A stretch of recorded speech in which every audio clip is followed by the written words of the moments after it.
સુરત વંદે માતરમની 150મી વર્ષગાંઠના ઉપક્રમે CISF દ્વારા આયોજિત વંદે માતરમ તટીય સાયક્લોથોન 2026નું સુરતમાં ભવ્ય સ્વાગત કરવામાં આવ્યું। આ પ્રસંગે નાયબ મુખ્યમંત્રી હર્ષભાઈ સંઘવીએ જણાવ્યું કે CISFના જવાનો દેશની સુરક્ષાના ખરા પ્રહરી છે અને એરપોર્ટ સહિત સંવેદનશીલ સ્થળોએ ફરજ બજાવતા જવાનો માટે સંબંધો કે મિત્રતા કરતા દેશની સુરક્ષા સર્વોપરી હોય છે। કેન્દ્રીય ઔદ્યોગિક સુરક્ષા દળ દ્વારા વંદે માતરમની 150મી વર્ષગાંઠ નિમિત્તે આયોજિત વંદે માતરમ તટીય સાયક્લોથોન 2026નું વેસુ ખાતે નાયબ મુખ્યમંત્રી હર્ષભાઈ સંઘવીની પ્રેરક ઉપસ્થિતિમાં ભવ્ય સ્વાગત કરાયું।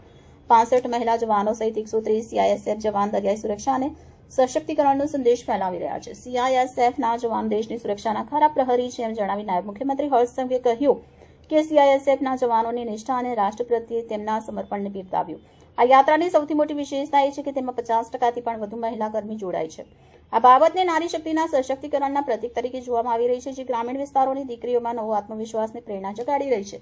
વધુમાં શ્રી સંઘવીએ કહ્યું કે CISF માત્ર ઔદ્યોગિક એકમ પૂરતું સીમિત નથી, પણ દેશના 70થી વધુ મહત્વપૂર્ણ એરપોર્ટ, બંદર અને નેશનલ ઇમ્પોર્ટન્સ ધરાવતી ઇન્ડસ્ટ્રીઝની સુરક્ષામાં પાયાની ભૂમિકા ભજવે છે।